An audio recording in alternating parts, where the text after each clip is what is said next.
Hi, I'm Jeff Nyquist, and this is another edition of Friends and Enemies. With me is my co-host, Alex Benesch in Germany, and we're going to go through some current events now. And as we approach mid-December of 2024, we've got NATO leaders like the General Secretary of NATO giving an interview talking about a threat 4 or 5 years in the future. We've got people in NATO concerned about we need to lower welfare spending and increase defense spending. Rutte even said that President Trump was right to chastise Europe and that Europe did indeed increase its defense spending back when Trump was president, a decade ago. So I think it's well, not a decade ago, 8 years ago when he became president, almost 8 years ago. So I think it's important to go through some of these things. And of course, there is the fall of the Assad regime in Syria. Very interesting thing that we can question, I think, and talk about the meaning of it, because things aren't always what they appear when you're dealing with areas that Russia has been dabbling in, like Afghanistan and like Chechnya. There's a kind of resemblance to what's unfolding in Syria. So, Alex, why don't you tell us what you've got? Well, where do we start? How about NATO? NATO is now freaking out a bit because the expectation is that a wider war, a much bigger war, is going to start in a few years. Now, we've heard that number before from some very high-ranking folks here in Europe and also in the United States. So some people said 29, some people said 2030. And of course, production has not been ramping up adequately, but this is now significantly changing here. So everybody brace themselves. Russia has created a war economy and they cannot just switch back. This is something which the United States was quite capable of. They could scale up the military. This is, when what was his name? John J. McCloy was ramping up production, scaling things, managing things. He was kind of a genius about that. And then he became High Commissioner of Germany, and he was tasked with starting to rebuild Germany. The United States could switch to war production, and then switch back and be successful with it. But the Russians cannot do this, so they have made a decision to go to war. They've made that decision not just a while ago. They made the decision a long time ago. If you've been a listener to this show. So now Mr. Rutte is quite the impenetrable guy. People say they don't know him. Nobody really knows him. He's got like two people that he's been somewhat close to over the years. A very big mystery. And I would recommend people check out an earlier episode of this show, Friends and Enemies, where we talked about the infiltration of NATO, the spying against NATO. And there's also been some new developments on that front. Guess who's in trouble again? Prince Andrew. Now, he just came off this Jeffrey Epstein scandal, hanging around with some very young ladies. And now the BBC and other media are reporting that Prince Andrew, he's been significantly close to a man suspected of being a Chinese agent. And of course, this goes back to the old spy problem of Lord Louis Mountbatten, who's very close assistant, became the first Secretary General of NATO. Now, we've heard Trump saying some very saying some very sensible things over the last years.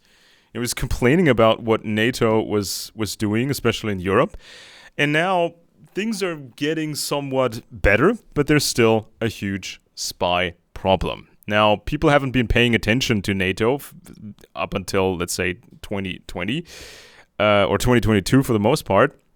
Many people haven't been paying attention, and even a lot of the intelligence services, they haven't really been paying as much attention as they should. So instead of actual spy hunting, focusing on Russian agents and Chinese agents, Western agencies have been dealing with anything else under the sun. So it's a couple of years till this thing is going to go really, really hot, and production is not ready, especially over here. And the counter-espionage is also not ready. Well, it's the inability to keep up with the ammunition and to keep up with the conventional weapons. And yet, there's except for countries like Denmark and Poland and the Baltic states, the defense spending is not really increasing, and the new weapons are not coming out. And of course, the problems in North Korea and South Korea. I mean, here Martial the law. Polish, yeah, here Poland. Well, they got rid of the martial law, and the president's in trouble, and it looks like the left's going to take over North Korea. That it's a South, done yeah, the deal. South. South Korea is it's terrible. It's a Western society. You give people freedom, and they decide that they get propagandized or they get tricked into becoming going left, and then you can't come back from the left.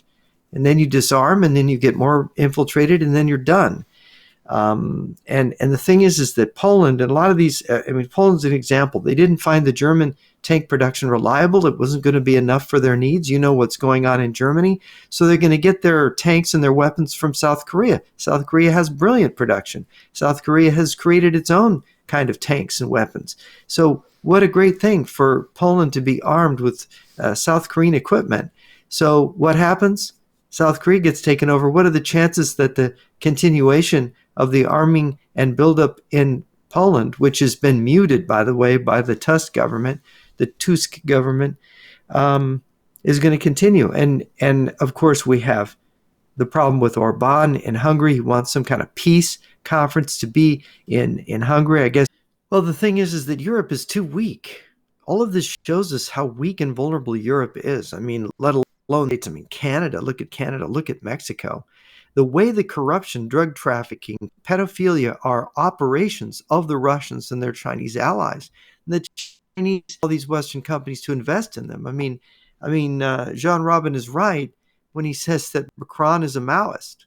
You go back to when Macron first president of France, he actually says it publicly. It's like, I'm a Maoist. It's like, what? Oh, great. You don't think. I went and looked it up and said, is that really right? And it's like, you're shocked. The thing is, and you look at your Scholz there, your chancellor in Germany, and how Merkel defrauded Germany for how many years? The longest running German Mm. chancellor. How is this possible? How many times can we be fooled? And this is the theme when it comes to Syria. And I just, as a background, because we're going to talk about the events in Syria because the Assad regime has fallen. Look, nobody's bothered to piece together the history of Afghanistan since the Soviet invasion in 1979. I remember I had dinner with the former Afghan health minister who was friends with the president. He told me how the Russians tricked him. Here are these naive idiots who were running Afghanistan. They went to Harvard and became Marxists at Harvard in the Mm. United States. These idiots. And so what did they do? The Russians convinced them that they were their friends. I remember this health minister said, well, one time my friend, the president, couldn't go and meet Brezhnev. And there was some meeting in Central Asia. And so he sent the health minister to represent him. And so he goes up to meet Brezhnev, and Brezhnev goes up to shake his hand, and Brezhnev asked him through the translator, are you a Marxist? And and of course, this health minister, he was a doctor. He didn't know anything about it. He wasn't political at all. And he goes, no. And Brezhnev was like shocked and backed away from him, Oh no. And it's like, and so he said what the Russians did in Afghanistan is that they came and they brought all these satellite photos, and they were showing that the Americans were preparing to invade invade Afghanistan from Pakistan, and that the Afghan government was in grave threat from American imperialism, and that they needed to, of course, send in Russian troops to save them. And of course, there'd been some, it's the Wild West in Afghanistan in the 70s. My history teacher went there and brought back pictures. And she went around with these romantic guys that were driving around in trucks and guns, and they're Mm. very independent, fierce people. So of course you have a Marxist government trying to impose things on them. You're getting people using their guns saying, no, the government can't tell me what to do. And so of course this was an American plot against the Afghan government. So what happens is that they accept the Russian military coming in to save them. So the Russian paratroopers and the tanks come in, and this is December of 1979. And of course, what this health minister said what happened was they decided to throw a party for the Russian officers and stuff coming in the palace. I think it said it was a presidential palace or one of the government palaces. And they said during the middle of the party, Russian paratroopers came in through the doors and windows and arrested the whole government. And he was broken out of captivity himself. A lot of the government were shot. He managed to get away. But I mean, that's how it all began in Afghanistan. And I never saw this written anywhere except he wrote some articles about it. I don't remember his name right now, but it was because it's been, gosh, almost 30 years since I had a dinner with him. But what people don't realize is that you had all these Mujahideen groups. They weren't united. Afghanistan is a country of Tajik, Pushtun, Uzbek, other ethnic groups and tribes. So it's not a homogeneous country Mm-hmm. ethnically, and of course, but they fiercely hold on to this Afghan political identity. They were supported by Pakistan and the United States. Mr. Bearden of the CIA came in.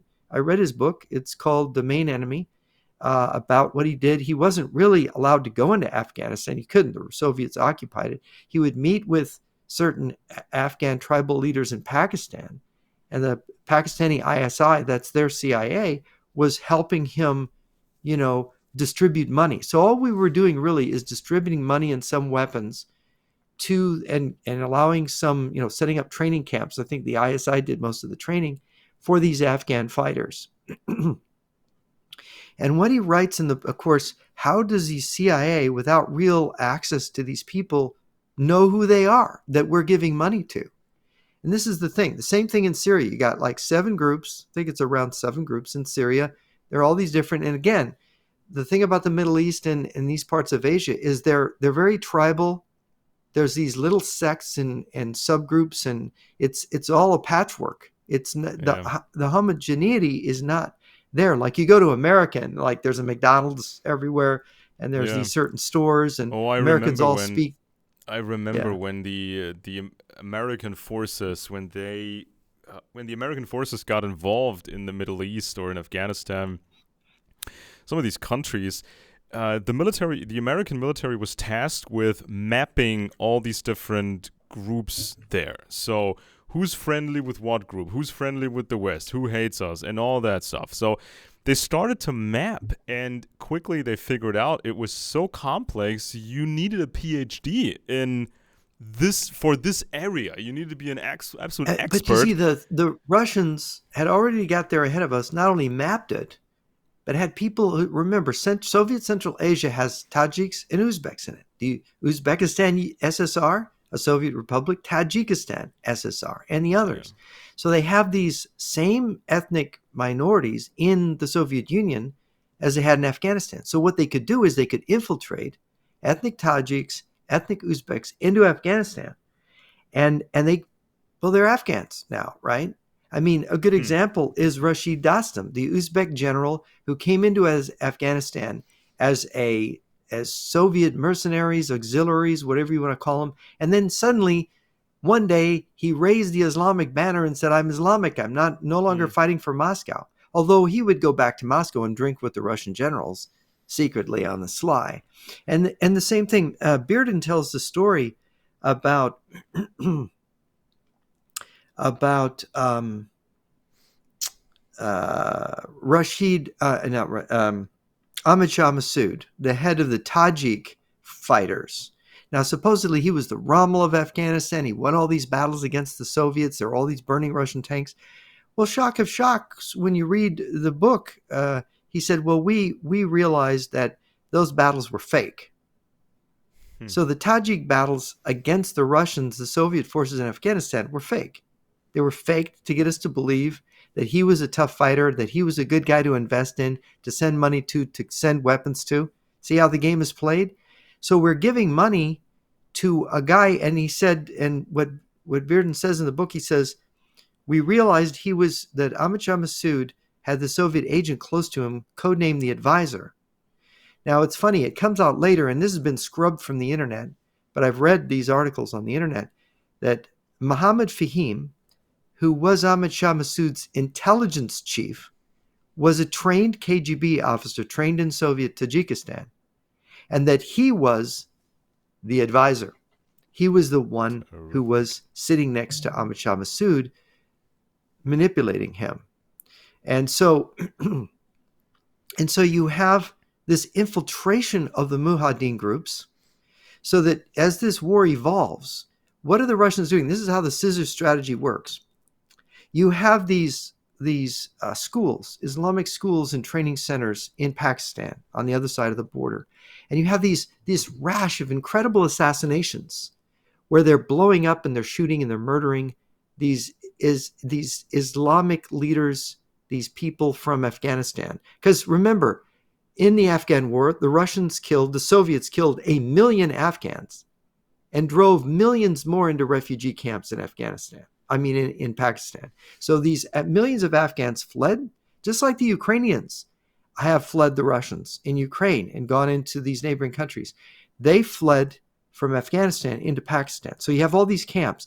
You have all these schools and this training. So they're murdering people in these schools, and they're moving up their agents. They're infiltrating Islam. And the Chinese are helping them because the Chinese are really in bed with Pakistan. They're really supporting Pakistan militarily, helping Pakistan get the bomb because Pakistan's a nuclear power. So Pakistan has both the Chinese influence and American influence in it. And there's a clandestine thing going on there. and so they're infiltrating the Mujahideen even when it's in Pakistan, and they're infiltrating the groups that are in Afghanistan. And guess what the Soviet Hind helicopters and commando teams and troops are doing?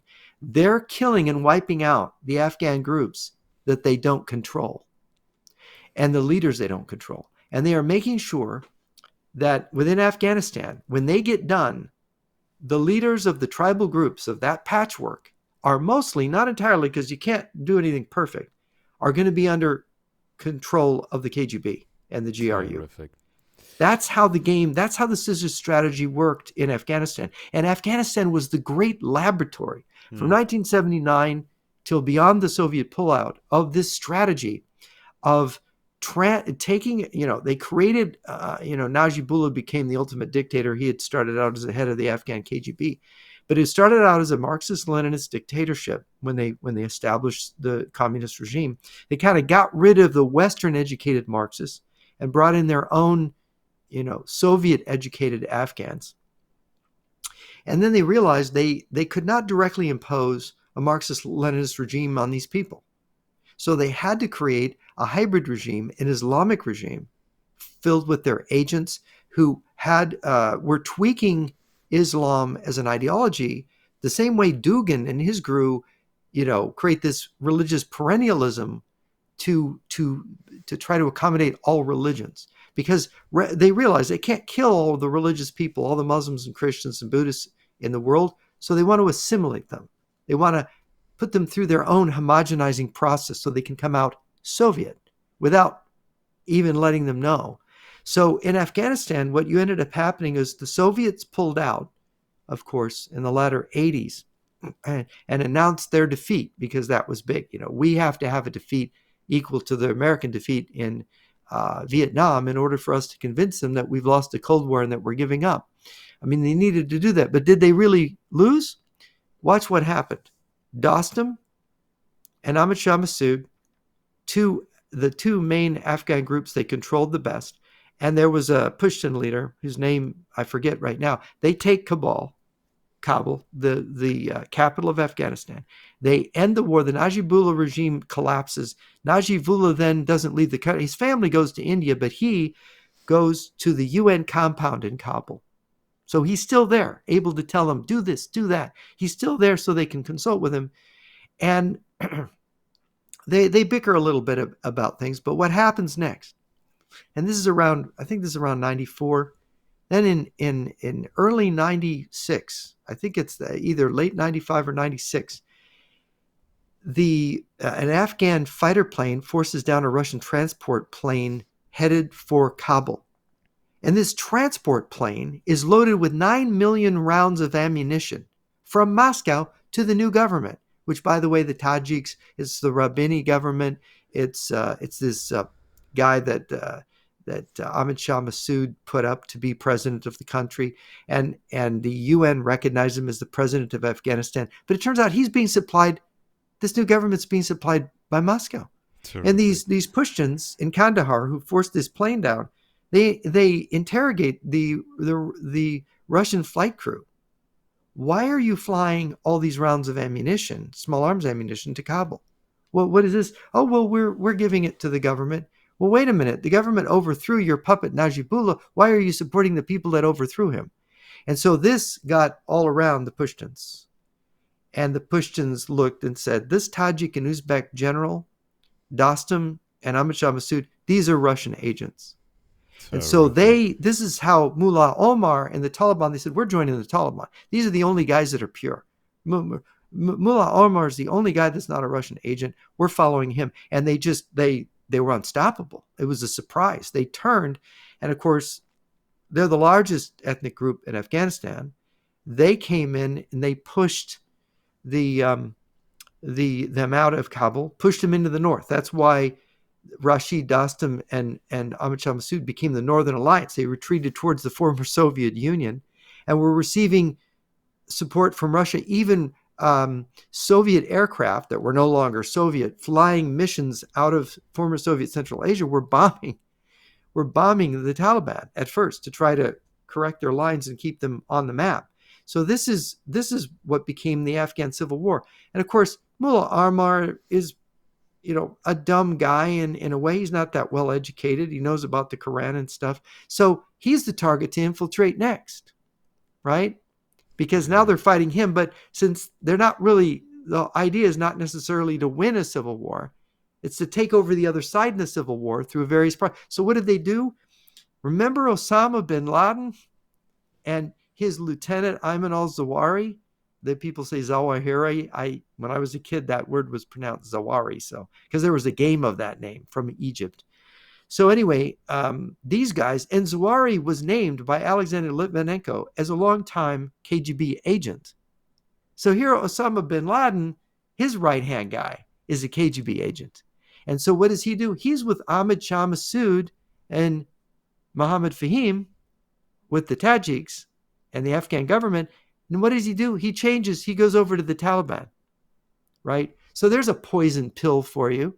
And so then all of a sudden, these guys start coming in, these advisors, and they had to be Russian agents. And they got these guys when they had already eliminated so many Afghan leaders.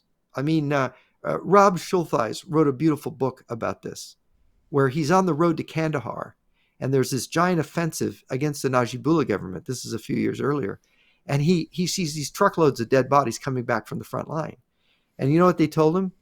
Oh no, these aren't the troops. These are dead bodies of Afghan commanders. It's in Rob Schultheis' book, Night Letters from what is it? Letters from Night Wartime Letters.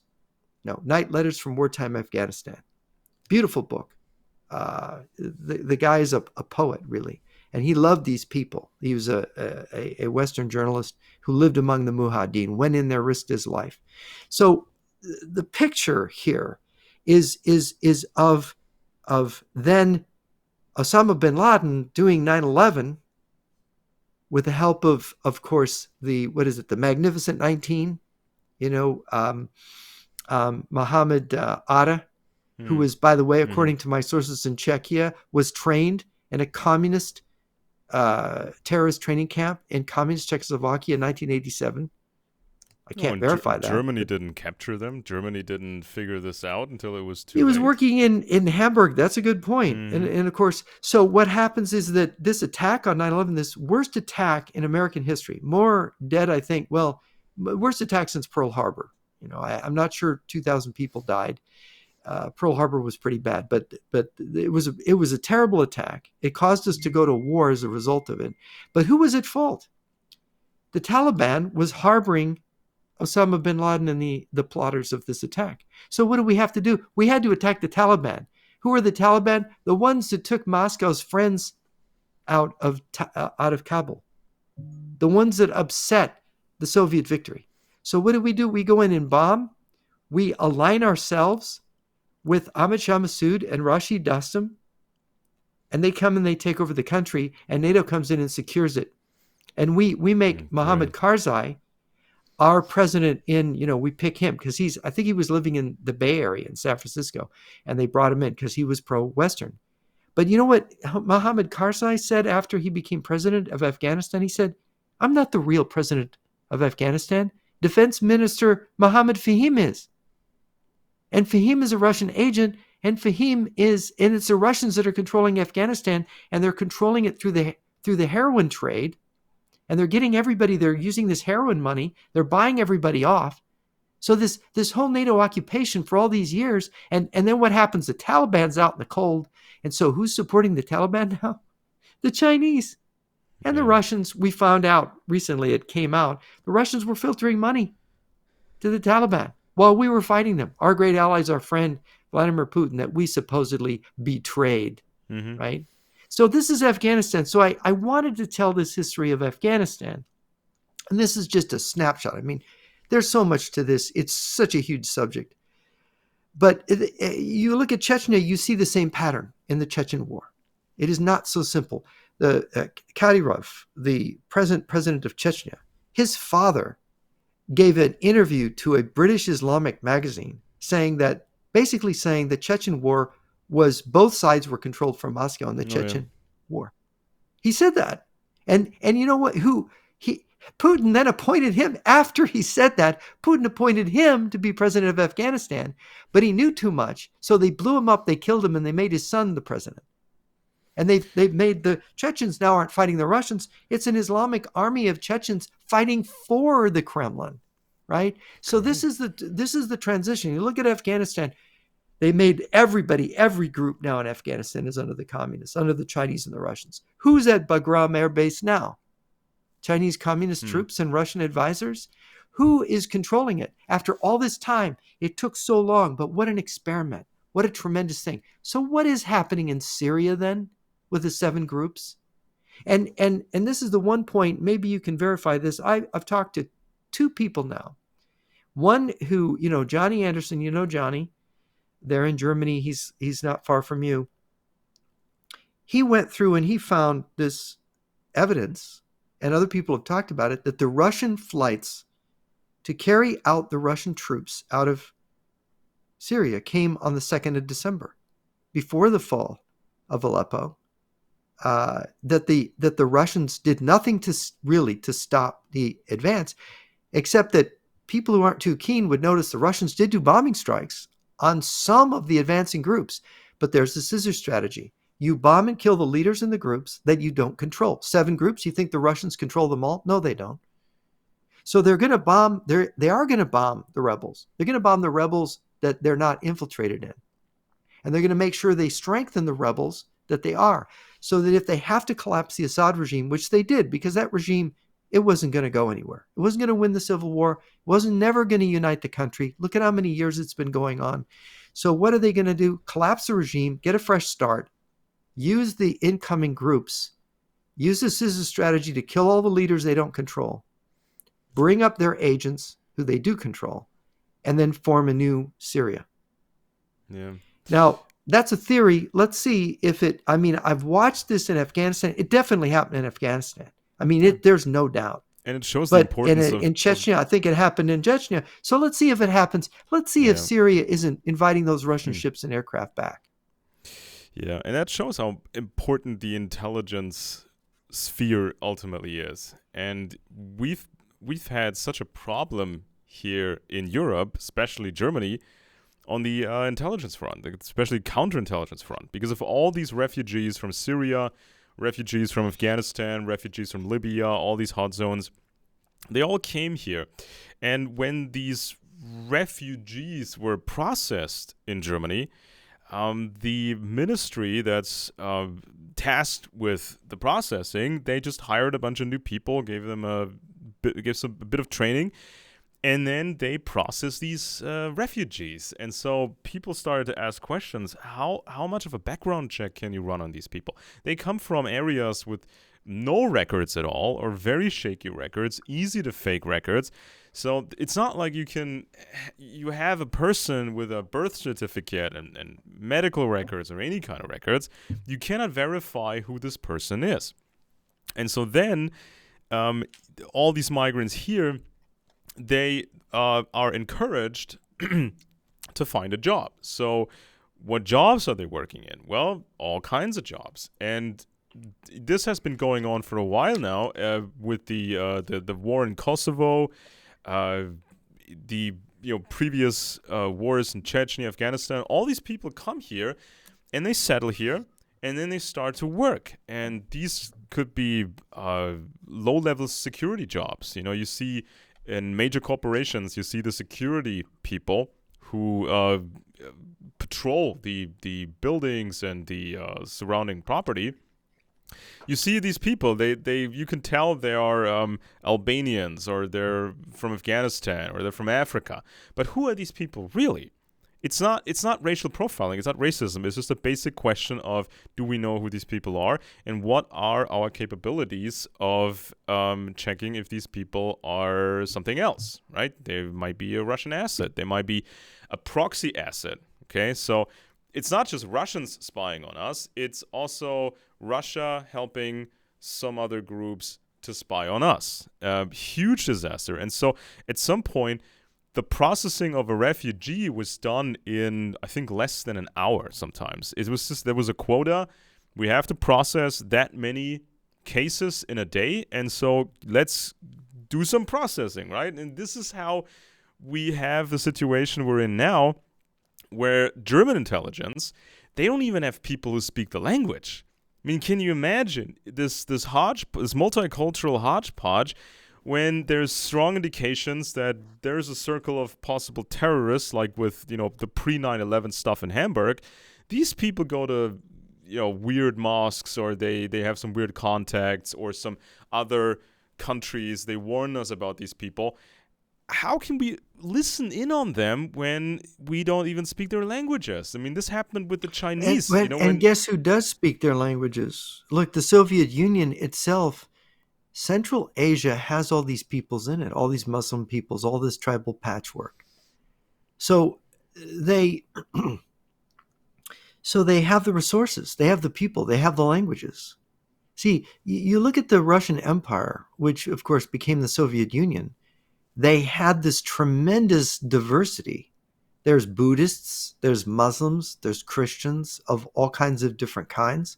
There's all these ethnic groups within the Russian Empire, the Soviet Empire, and they can be drawn in to the special services, drawn in to form departments to then go out to all these surrounding areas. And so the Russians have this unique capability of managing all this because of the history of hundreds of years of the Russian Empire and its experience. I mean, even German federal police, even they couldn't really deal with the new level of organized crime, because federal police was built to deal with your regular gangsters, your regular German mafia types. They've done some work against the Italians and stuff, but then came in these refugees and migrants, and it was all this multicultural mess. And now you had organized crime consisting of Albanians with wartime experience and intelligence experience. This was a whole nother level. And then, of course, we realized that our counterintelligence wasn't really up to the task either, because they were trained to do specific things. Now, after 1991, the intelligence people were told, well, the Soviet Union is over. Now we're just going to focus on this, that, and the other brand of Islamism and some right-wing extremism and some left-wing extremism. But what about all this? What about all this espionage? I mean, these German intelligence agencies are tiny, and when they started to observe certain Chinese people, they figured out we don't even have people that speak Chinese. We were listening in on them, these suspects, but we don't know what they're saying. Do we have anybody who speaks that language? And they have to find somebody who doesn't even have the right security clearance, and they give him some sort of temp clearance, and then he just tries his best to make sense of the recording that they made. This is now the situation we're faced. And then we got this. I have this on the screen here. This is from Deutsche Welle. I think this is government funded, and it's also there's also an English version of it. They've done a lot of work on the Ukraine war. Now, this is from 9 hours ago. This is a report from 9 hours ago. It says Syria's secret services tactics echo Nazis and Stasi methods. As more is revealed about the notorious Saidnaya prison, it appears the tactics of the former Assad dictatorship were shaped by Nazi war criminals who fled abroad after World War II, as well as the East German Stasi. Now, they talk a lot about the prison, but it's not just about the prison. It's also about how to spy on other targets. You know, this is just a big program, a big Stasi program. The Stasi sent out their people to these countries to train the new regime, or they got these Syrians and Africans from various countries. They invited them to East Berlin to go through a training camp, to be dictators, to be a nightmare, you know, to learn how to control populations, and also then to start spying abroad. And of course, you know, the main target would be Europe. So they say this in the story here.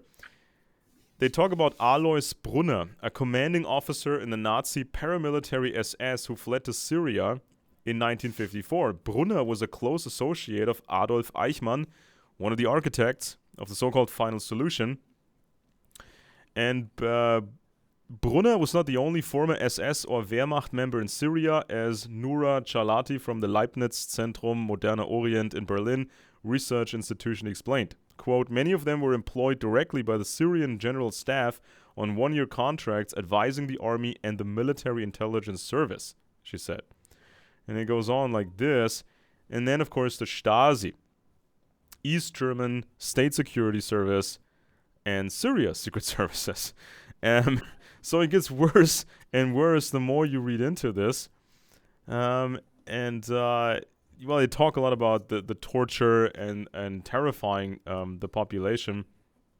But these methods are always balanced, right? This is how the communists did it in East Germany, because they had to behave a little bit more in East Germany because it was so close to the West, and so information would leak out more easily. That's why they had to be more sneaky in East Germany with this stuff. Now, they still had torture, they still executed people, and they were terrorizing Germans over there, but it was kind of a smart way of doing it. And if you just employ violence, that's counterproductive in certain circumstances. So you also need the sneaky ways.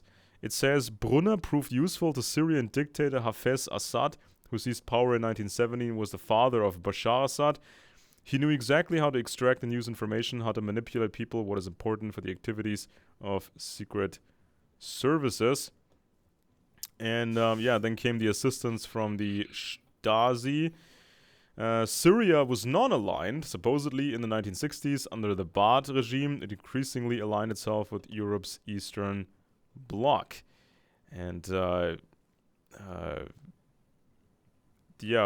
of course the modern bureaucracy in the Syrian intelligence apparatus. So because it's a lot of logistics, it's a lot of record keeping and being precise, you know, being very German about this.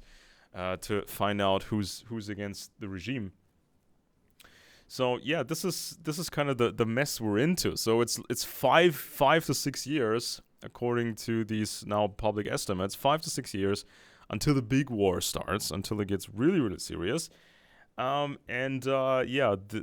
just war production is an issue right now, but also counterintelligence. I mean, how is Europe going to handle this? How is the United States going to handle this? Because every time there will be a new crackdown, arrests, investigations in the Western world, every time something like this happens and needs to happen in many cases, the propaganda is going to go bonkers, and they're going to say this is the globalists trying to, fight the good guys, right? This is just evil America doing its thing. Because it always works like this.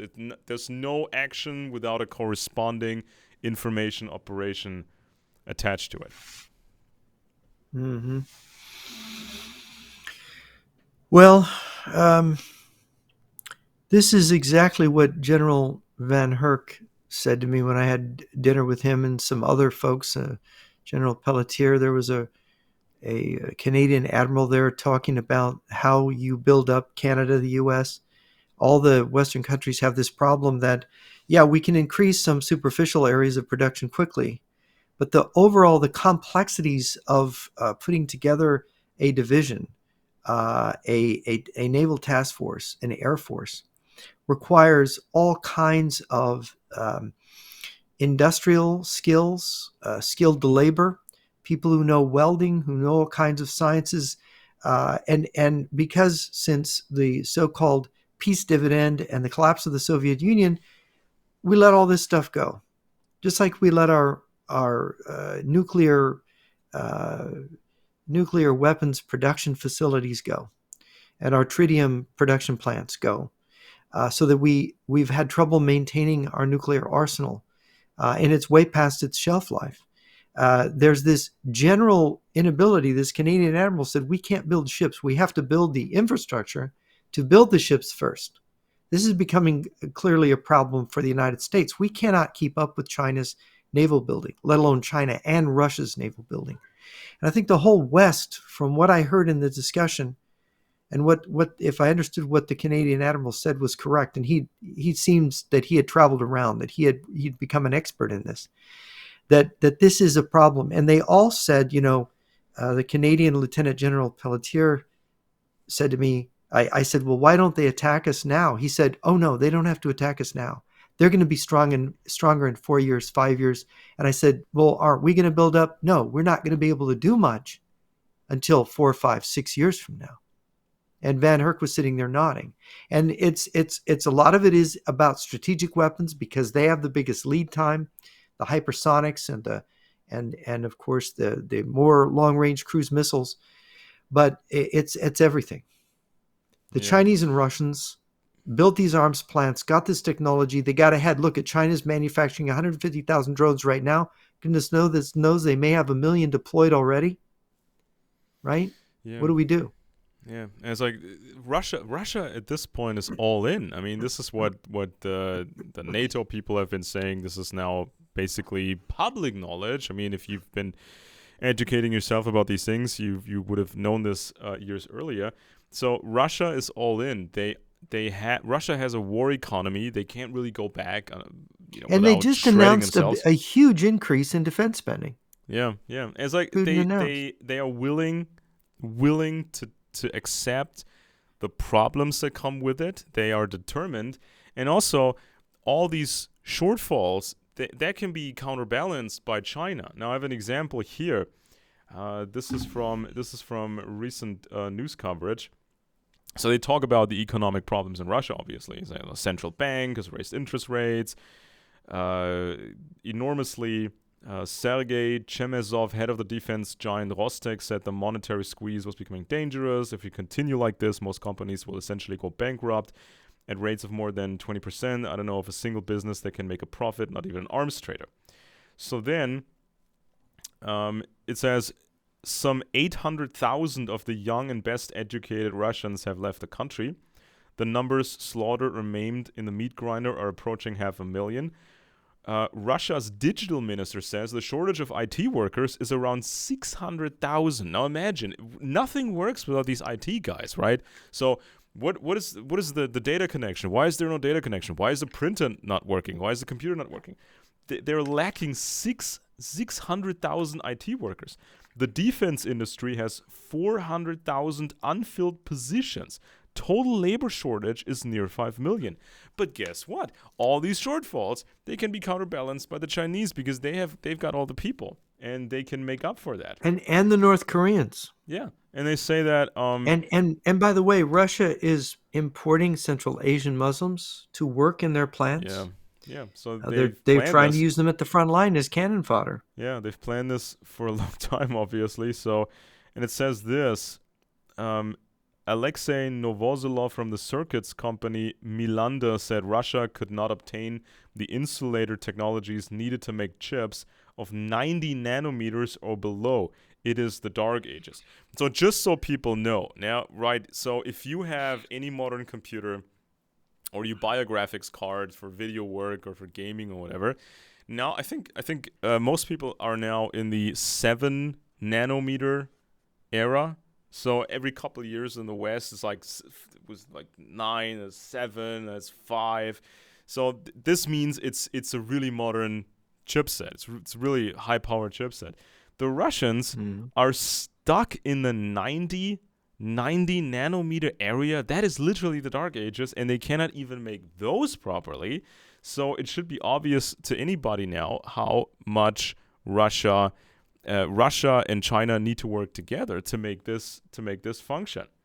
So Yeah. they and they've been and they need struggling. a I think what they need is, this is why the peace thing, I don't know, I wrote about this. The Trump made his first sort of peace question to the Kremlin here within the last week or so. And of course, Mr. Peskov in Moscow, the Kremlin spokesman, basically just said, well, Mr. Putin has said what Russia's position is back in June when he spoke before this group at the foreign ministry. He gave a speech. And of course, I reproduced elements of that speech. And basically, what he says is that Ukraine has to give up all this territory and then disarm itself and Yeah. denazify. Right? That's basically, in a nutshell, what Putin says in his speech. So denazification, though, is code word for Mm-hmm. purging Ukraine and making it Soviet. I mean, it's just Sovietization, denazification. That because there's Ukraine isn't run by Nazis. It's ridiculous. Yeah. Who are they? Who's the Nazis? It's you and me. We'd be the Nazis in their book. We got to get rid of those Nazis, Mr. Benesch and Mr. Nyquist. We got to get rid of them.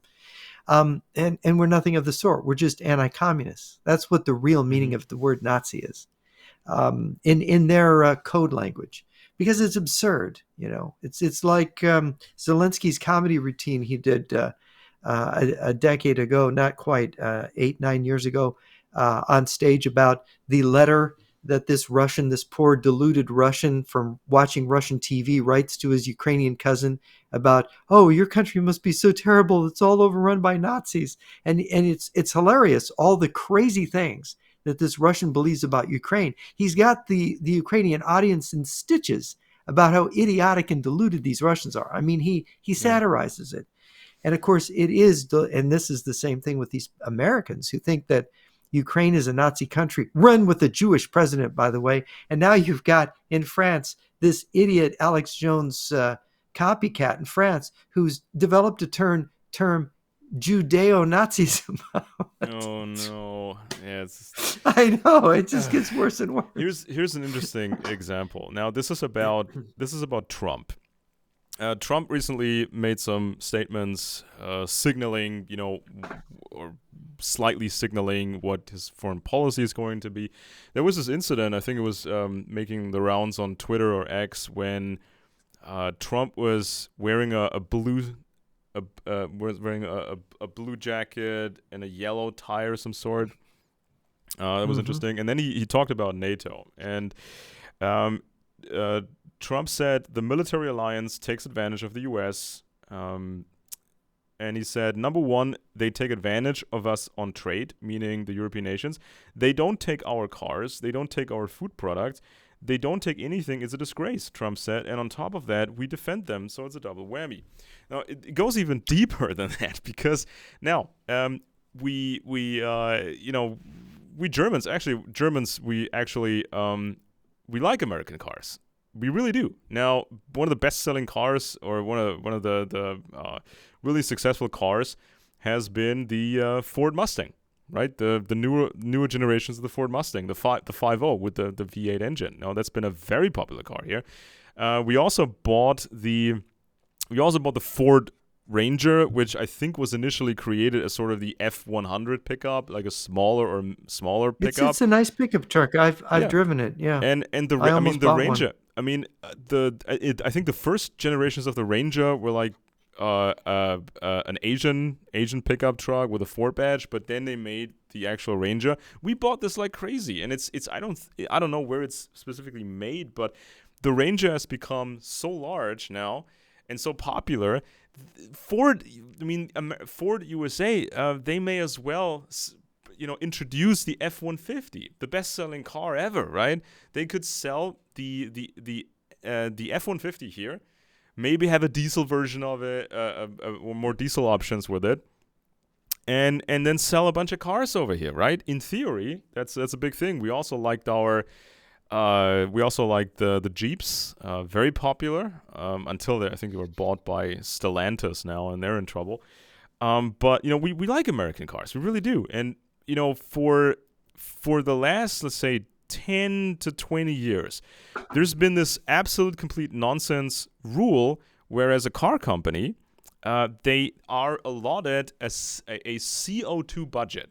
That means the cars you sell within a year, they're only allowed to emit a certain amount of CO2, right? And this allotted spectrum gets smaller and smaller every year. So what does that mean? You downsize the engines, you make crappy engines, aluminum engine blocks, too small, overheating problems, gasket problems, complete nightmare. And so American companies, they have perfected specific type of cars and engines, great engines, but we can't afford the gasoline because it's so expensive. We can't afford the diesel, it's so expensive. And it's a problem of selling American cars here because they emit too much CO2, right? I want to go back to your thing. Did you tell me that when Trump made this statement, he was wearing a blue blazer and a yellow tie? Not specifically these comments, but this was within the last 2 weeks, I guess, when Do a you short clip. realize that he has never worn a yellow tie before? Do you know those are the national colors of Ukraine? Exactly. So I saw this. I I saw just this thought from. I'd point that out to the audience that he's wearing the national colors of Ukraine. Is that signaling or what? Yeah. Let me just That's pull. signaling, isn't it? Uh, Oh, that's beautiful. I love yes. that. Let me. That's interesting. I just saw that clip from one of the. Do you have a picture of him wearing the blue with the yellow? Hang on a Oh gosh, I second. got to see that. Um, this was. I mean, I saw this on Twitter. I'm trying to find this in the news. Well, I have a picture here. This is like a blue jacket, yellow tie. Hang on a second. I'm trying to find this specifically. Now, of course, we also saw that former General Kellogg became special envoy. We've talked about him on the show. Hmm. Where is this thing? Well, maybe I can find that. Find that in the near future. Now, I saw the clip on X, and it's interesting when Trump says that Europe has been moving away from the U.S., especially under the Social Democrats and especially under Chancellor Merkel. So I mean, it's like if you want to buy a Mercedes, if you want to buy a Volkswagen, BMW, that's fine. But I would have liked the option of American cars too, right? And so we could have bought American cars, but nobody's really allowed to buy them, or they're not really. You can't really sell them here in numbers because of all these stupid rules, right? And Trump said this. I was able to get hundreds of billions of dollars put into NATO just by a tough attitude. I told the countries, I'm not going to protect you unless you pay, and they started paying. That amounted to more than 600 billion. That's a big thing. Otherwise, they wouldn't be fighting. They wouldn't have any money to fight.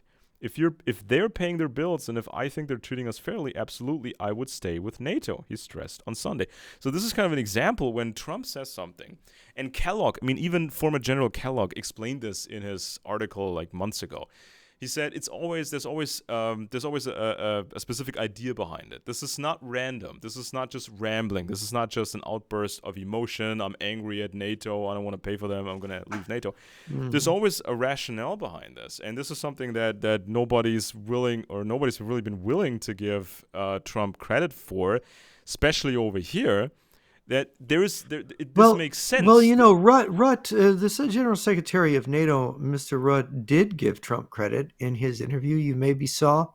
He actually said that Trump was right to chastise NATO, to kind of bully NATO, threaten to pull out of NATO, to get them to spend more on defense. He said Trump was right. Those are his words in Trump's first term. So I think Trump is right now. I mean, if Rutt is saying they need to have more defense spending now, because they're way behind. They know the Russians are ahead of the curve. They know that. And they know that Ukraine could collapse. There could be a defeat. The Russians are striving. They're importing Chinese machine tools. They're trying to perfect their industry. They're trying to work it out with China. And of course, there's this subversion in Europe. We see it in Romania. We see it in Hungary. We see it in Poland. So it's a very volatile, dangerous situation. We don't know what can happen. And what if the Russians decide to use nukes Yeah. to No, blast their way through? I just found this. This is from the Berliner Morgenpost. It's kind of a bigger newspaper here, Mm-hmm. and they have the The video Morning of Post. they have they have a video of Trump. I think this is Macron. Yeah, this was in Paris, they say, and you see, I think this is Macron, then you see Zelensky, and then you see Trump, and indeed, he is wearing a dark blue jacket and a very, very yellow tie. Maybe people can see this here Oh on my gosh, yeah, I on my see it phone. there. Wow. And what was the date? What date did that happen? Did that meeting happen? Hang on a sec. I'm trying to zoom out of this thing. So this was posted on December the 8th. That is such a signaling, isn't it? I Yeah. mean, my gosh, that's signaling for Trump to wear a yellow tie. Oh, gosh, the Russian intelligence, the Russians are really big at picking those things up. The Russians must have been really scared when they saw that. Yeah. Yeah. That must have put a fright in them. Exactly. And so yeah, so this That's is good. and then we had this, which I think ties into this very neatly, especially when you compare this to former General Kellogg's text from I think April this year, and now Kellogg is the new special envoy for Ukraine and Russia. Now this is a story, very recent story. And the headline is this: Biden's last-minute Ukraine reversals come too late, by Daniel DePetris and Jennifer Kavanaugh. So it's exactly the other way as many people perceive it to be. You heard Joe Rogan talk about this. Why do these Ukrainians want war, and the Democrats they want to escalate everything? And so Rogan said this. The truthers all said this, as if Joe Biden, was as if Joe Biden had been such a great supporter of Ukraine. Well, it wasn't really the case. Nope, it So was this was not. when they talk about the permission to use ATACMS tactical missile systems, allowing these missiles to be used against Russia on specific Russian territories. So it says the move was the most dramatic change to Washington's Ukraine policy since the presidential election, but hardly the only one. But they say it comes too late to give Ukraine an advantage on the battlefield or more leverage at the negotiating table. The primary effect may be to trigger serious escalation that leaves Kyiv weakened and the United States worse off. And then they go into detail, talking about all the stalling and all these missed opportunities.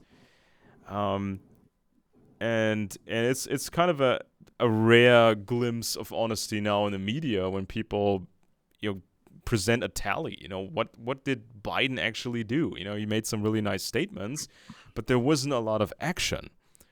And Well, so Kellogg really outlined it in his interview with the Voice of America. I think it was last April. Kellogg made the statement. It was the second question asked to him. The Biden administration has strengthened Ukraine. And he said, no, 31 tanks after, more than 2 years of warfare, that's strengthening. A handful of F-16s, that's strengthening. He said that, and what, 24 HIMARS? I mean, you're talking about a war in which thousands of armored fighting vehicles, thousands of artillery pieces, hundreds of thousands of men are engaged. This is such token nonsense that that Biden is supporting and built up Ukraine and made it into this powerhouse. You realize that all of these arsenals, from the Canadians and the Australians and the French and the Germans and so many of them, they've sent them stuff that they would have had to spend a lot of money junking. I mean, Yeah. they sent them their junk, and it was actually cheaper to send a lot of the things, a lot of the ammunition and stuff the Pentagon sent to Ukraine. It was cheaper to send it to Ukraine than to have to dispose of it, Yeah. which every so many years you have to dispose of those things. Yeah. When they run out of their shelf life, you And have to recycle them. So it's just a incredible garbage, and I was so glad that General Kellogg pointed that out. yeah, and So also he's a sharp guy. It's fantastic that the Trump has picked weapons him. I just have to production, say. because weapons production is so complex, and it involves many different players and aspects, and green lighting projects and ordering things, and the whole political process is very bureaucratic, but this offers a lot of opportunities for active sabotage. Now, how does sabotage work? You put in your people, and then they slow things down. They slow things down even more, and they make it so that every decision has to go, through 20 different desks. So everybody has to give their opinion on it, and everybody can stall it, and everybody can demand changes, and then it goes into circles and circles. Now, the worst example, I think, in recent memory is Germany, and starting in 2022 with the Ukraine war.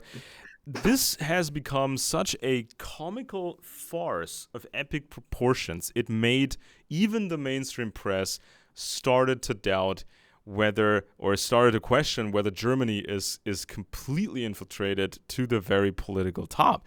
Because it was, discussing about planning, about maybe giving stuff to Ukraine, actual weapons. And then when the decision was made, it was further stalled. And then what actually ended up with the Ukrainians was very little, not enough replacement parts. And the German government didn't even order replacements in time. So we give away, let's say, 20 units of a specific weapon, like these super howitzers that we have. Good range, very good accuracy, very high tech. So we give ours away, and we don't really order new ones in time, and they take quite a long time to build, right? Then we had a new tank presented. They all have I forgot the name. They all have these animal names, right? They still do that in Germany. They give these animal names to tanks. So they presented a new one, and this thing was becoming outrageously expensive. And during a test, I think all of the units failed, and they had even some electrical fires, some substantial problems. And so they cut down the order. They ordered less of these units, so each individual unit became spectacularly more expensive. And now we saw the American Bradley performing very, very well in Ukraine, right? And so this is like the Bradley isn't a new product, but the Bradley No, it's a very old piece of equipment, really. yeah, but the Bradley is working fine, and we can't even make a new tank that works. And then, I kid you not, people can look this up. I don't know if it actually made American news, but maybe I can do some translations. They actually, again, this is not a joke, they actually started to apply workplace safety rules, general workplace safety rules, to military equipment. So now the tank engineers were faced with a substantial problem. How do we make a tank that is safe for a pregnant woman? That is safe enough for a pregnant woman, because every other normal workspace has to be safe enough for a pregnant woman. How do you make a tank safe enough for a pregnant woman? Diesel fumes and this and chemicals. You could save your economy a lot of problems by just not having pregnant women stay home and take care of themselves. And it's like this you? was like, now the engineers had to redesign the tank. They had to rewire and reroute, and it became such a complicated mess that during a live exercise test, these units failed. So you're stuck with a design that doesn't work. It's ridiculously expensive. You can basically scrap the whole program. You can just toss it in the bin and start over. Now, this is what sabotage looks like. This is sabotage. And there's some people that are actively involved in the sabotage, and there's people that are passively involved in the sabotage because they think, oh, we got to, we like Moscow, we like the Chinese, we don't want any trouble with them, so let's just slow things down. Let's just make weapons production more complicated to a degree where it doesn't really work at all. And we just dismantled so many tanks. We just destroyed literally tens of thousands of vehicles from the Cold War. Tanks that actually worked. We had thousands of Leopard 1 and Leopard 2 tanks. Thousands of them. Now we don't, because we sold them, gave them away, or we junked them. I mean, literally, just welded them apart and just sold them for scrap. Right? This is actively Crazy. what sabotage looks like. And while we're at the topic of sabotage, now here's something from a story from yesterday. This is from the BBC. It says Prince Andrew says he, quote, ceased all contact with alleged Chinese spy. Now, why is that important to this? Prince Andrew, I think he's been in the military for quite a while. Prince Andrew has, I think he's played a military role. And his family, of course, is still playing an important military role, and they still have access to all kinds of secrets. Now, especially in Britain, this family has access to all intelligence at all times. And that also includes projects that are co-run, co-managed with the Americans. We've had this problem all over the Cold War. Now, we never actually got a full casework on one of the members of Prince Andrew's family, which was Lord Louis Mountbatten, who so many intelligence agencies warned about this guy. The French, the Americans, the FBI had a file on him and his communist wife. And the British intelligence services, they also started to warn about him. Anything Lord Louis Mountbatten touched became a win for Moscow. Egypt, India, everything went to Moscow to some degree. And so the Mountbatten situation has never been fully addressed. And now we got Prince Andrew, fresh from his scandal with Jeffrey Epstein, the finance guy who supposedly killed himself in a prison cell. And now it says Prince Andrew, who may still have access or some kind of indirect access to military secrets and other secrets. Prince Andrew had contact with an alleged Chinese spy. Now, of course, in a statement, his office said the prince had met the man through official channels. There was nothing of a sensitive nature ever discussed. The alleged spy, known only as H6, that's what they call him, was described in court as having formed an unusual degree of trust with the Duke and has since been banned from the UK following a judgment by the UK's semi-secret National Security Court. Home Secretary Yvette Cooper said the government would always stand ready to take action, blah, blah, blah. And then it says this H6 individual was described as a close confidant of Prince Andrew. H6 was invited to and attended events at Buckingham Palace, St. James Palace, and Windsor Castle at the Duke's request. China's embassy in the UK has denied the espionage claim. Of course they did. And it says this... The court was told that H6 was invited to Prince Andrew's birthday party in 2020 and was told he could act on his behalf when dealing with potential investors in China. It's not clear how H6 became close to the prince, but in November 2021, police officers stopped and questioned him at the UK border. H6 surrendered electronic devices. What officers found on these devices so concerned the security service MI5 that Braverman used her exceptional powers to ban H6 from the country. This is an old British problem. The royal family, which is much larger than people imagine, they have special privilege. And this has always been clashing with counterintelligence throughout the Cold War. So, Lord Louis Mountbatten's guy, Baron Hastings Ismay, became the first Secretary General of NATO. And they even had some socialist guy at some point, I forgot his name, a socialist guy who was the Secretary General of NATO. And the last guy who just got out, who just left, Mr. Stoltenberg, he was in his younger days. He was quite the leftist, and he was chanting on the streets, out with NATO, out with NATO. That was the young Mr. Stoltenberg, who then became Secretary General of NATO. So it's as much an espionage war as it is a military war. People always have to remember that. And so in a couple of years, we will not only see bigger military events, but also bigger espionage events and bigger counter espionage events. So this is, if people get more educated in this up until 2029, 2030, this will actually help a lot, right? And even in Germany now, this is still going on. This is the Wirecard scandal. This was a huge payment processor. They wanted to be the German PayPal, wanted to compete on the world stage. Then it came out Wirecard was a big fraud. They didn't really make any money. And also the guy running it is now exposed as a Russian spy. And he's been running spy rings, right? And this company was sheltered and pampered, at least verbally, by the guy who was running that specific ministry, who is now still our chancellor, Mr. Olaf Scholz. That guy. He was protecting this company. And he's the same Olaf Scholz who was responsible for security in Hamburg when the future 9/11 terrorists were there.